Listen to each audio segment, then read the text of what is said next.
మరోసారి. దేశం గర్వించదగిన సినిమా తీయడమే లక్ష్యమంటున్నారు Ramoji academy of film and television విద్యార్థులు. సినిమా నిర్మాణంలోని వివిధ విభాగాల్లో 2 ఏళ్ల పాటు శిక్షణ పొంది లఘు చిత్రాలను రూపొందించి సినీ ప్రముఖుల చేత శభాష్ అనిపించుకున్నారు. సినీ రంగంలో ప్రతిభావంతులైన వ్యక్తులను తయారు చేసేందుకు ఏర్పడ్డ సంస్థ Ramoji academy of film and television. ఇందులో శిక్షణ పొందిన విద్యార్థులు నైపుణ్యం సాధించి లఘు చిత్రాలను రూపొందించారు. దర్శకత్వం, script writing, cinematography, editing, sound designing, television producing, digital film making విభాగాల్లో నిపుణుల చేత 2 ఏళ్ల పాటు తర్ఫీదు పొంది సందేశాత్మక చిత్రాలను రూపొందించారు.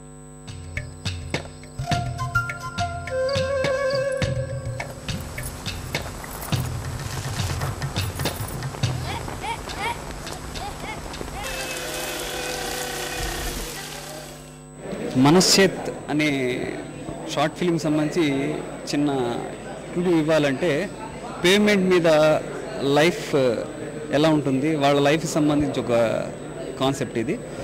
వాళ్ళ లైఫ్లో జరిగిన ఒక చిన్న ఇన్సిడెంట్కి వాళ్ళు ఎలా రియాక్ట్ అయ్యారు అనేది అంశంగా తీసుకొని చిన్న సెటారికల్గా సాగేది షార్ట్ ఫిలిం. సామాజిక అంశాలను ఇతివృత్తంగా తీసుకుని ప్రజల్లో చైతన్యం తెచ్చే దిశగా మనశ్చిత్, ఆరంభ్, టాక్సీ బాయ్, లావణ్య వంటి 15 నిమిషాల నిడివి గల లఘు చిత్రాలను చిత్రీకరించారు.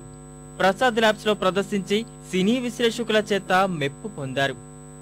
4 students did their diploma films. All films shot in 35mm with the infrastructure support from Ramoji Film City.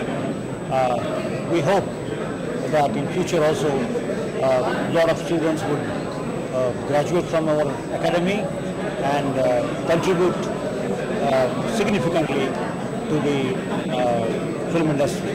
Raft kids, the students have made, they're wonderful, they're really good, thoroughly professional.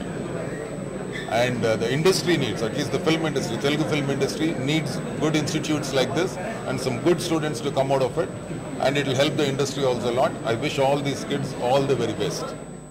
Raft లో శిక్షణ పొందడం వల్ల ఆత్మస్థైర్యం రెట్టింపైందని, మున్ముందు మరిన్ని చిత్రాలు తీస్తామని యువకులు ధీమా వ్యక్తం చేశారు.